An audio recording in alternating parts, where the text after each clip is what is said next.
करुटेश्वर महादेव मंदिर। ओम नमः शिवाय, ओम नमः शिवाय, ओम नमः शिवाय, ओम नमः शिवाय, ओम नमः शिवाय, ओम नमः शिवाय, ओम नमः शिवाय, ओम नमः शिवाय, ओम नमः शिवाय, ओम नमः शिवाय, ओम नमः शिवाय, ओम नमः शिवाय, ओम नमः शिवाय, ओम नमः शिवाय, ओम नमः शिवाय।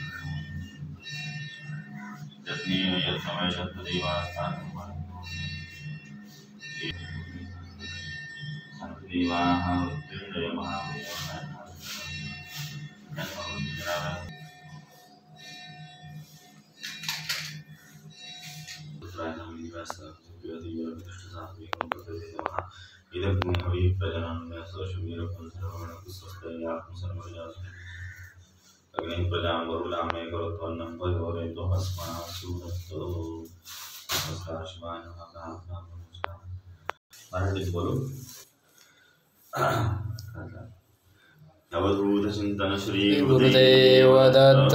श्रीमद सद्गुरु वासुदेवानंद सरस्वती स्वामी महाराज की जय। नर्मदा माता की जय। करुटेश्वर महादेव की जय। पूर्वी 12व्या शतकातली गोष्ट आहे। 1200 वर्षापूर्वी इथं गजासूर नावाचा राक्षस राहत होता। तो राक्षस अनेक साधू संतांना जप तप अनुष्ठान तपश्चर्या करण्यामध्ये बाधक होत होता। तर त्या राक्षसाचा वध करण्यासाठी सगळ्या ऋषी मुनींनी भगवान महाविष्णूंची प्रार्थना केली। महाविष्णूंनी आपलं जे वाहन आहे गरुडाला आज्ञा दिली की हा गजासुराचा वध करा। पण गरुडाला सांगितलं देवांनी की हा गजासूर जो महादेवाचा परम भक्त आहे, महादेवाच्या आज्ञेशिवाय तुम्ही याचा वध करू शकत नाही। त्यामुळं गरुडाने या स्थानावरती तप केलं। गरुडाने तप केल्यानंतर महादेवाने प्रसन्न होऊन गजासुराचा वध करण्याला आज्ञा दिली आणि मग गजासुराचा वध केला ह्या स्थानावरती। गजासुराचं आणि गरुडाचं युद्ध झालं।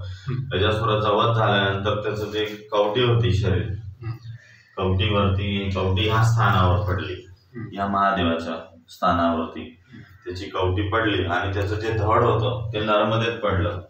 मैयेच्या पावन स्पर्शाने त्या गजासुराला दिव्य देहाची प्राप्ती झाली आणि दिव्य देहाची प्राप्ती झाल्यावर त्या गजासुरांना विवेक बुद्धी झाल्यावर त्यांनी महादेवाचं तप केलं। महादेवाने प्रसन्न होऊन वरदान मागण्यास सांगितले। त्यांनी 4 वरदान मागितले महादेवाला की या स्थानावर मी तुम्हाला बघू शकलो, ही गरुडाची कृपा आहे।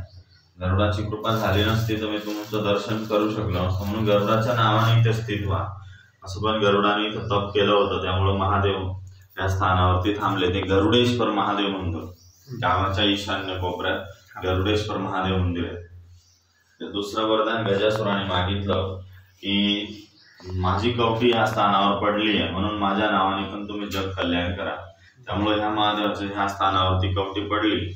महादेवाला करुटेश्वर महादेव म्हणून नाव पडलं। करुटीचं करुटेश्वर महादेव। तिसरं वरदान मागितलं की तो गजासूर होता, हत्तीसारखा दिसायचा, त्याचं स्वरूप हत्तीसारखं होतं। त्याने वरदान मागितलं की माझं जे शरीराचं चर्म आहे ते तुम्ही चामडं आहे ते वस्त्र म्हणून धारण करा। त्यामुळं महादेवाला तेव्हापासून गजचर्मधारी पण म्हणतात, गजचर्म अंबरा। त्या गरुडाचं चामडं देवानी वस्त्र म्हणून धारण केलं, चर्म। चौथं वरदान मागितलं की या स्थानावरती नर्मदेमध्ये कोणी पण स्नान करून कमरे इतक्या पाण्यात उभं राहून जप तप अनुष्ठान काही करेल तर ते त्यांच्या पितरांसाठी मोक्षदायी ठरेल असं वरदान या स्थानाला दक्षिणेचं महत्व आहे।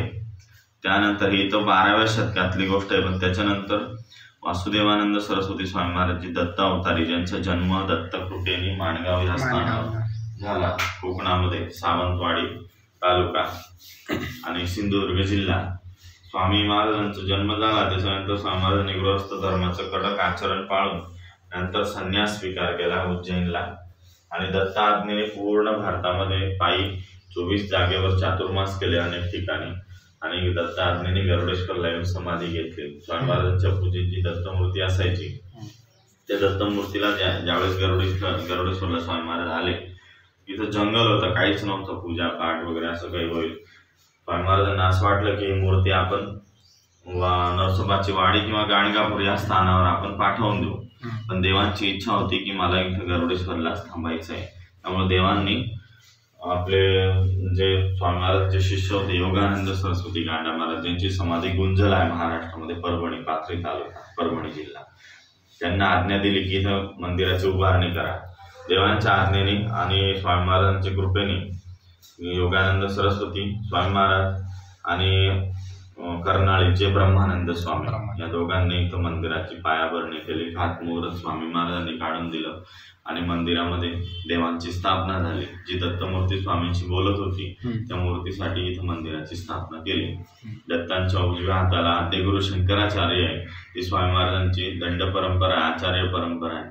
शंकराचार्यांची मूर्ती स्थापना आहे जगद्गुरु.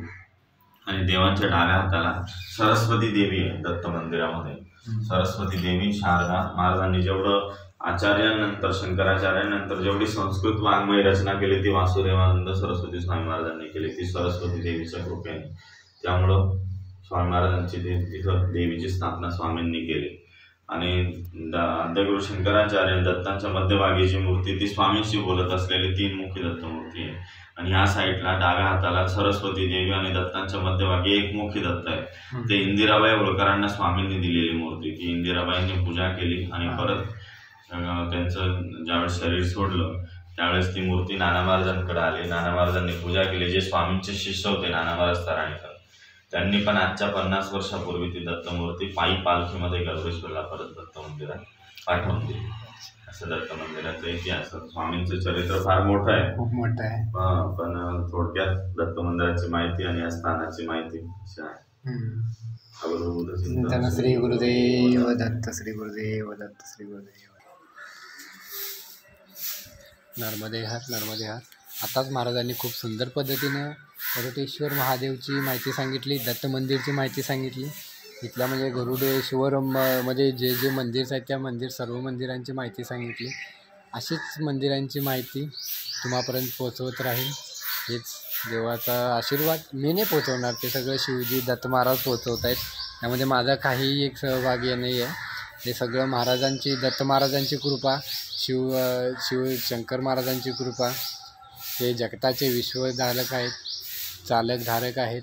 मा नर्मदा या सर्वांचा 33 कोटी देवांचा आशीर्वाद, त्यांचेच आशीर्वाद आहे. त्यांच्याच आशीर्वाद काय.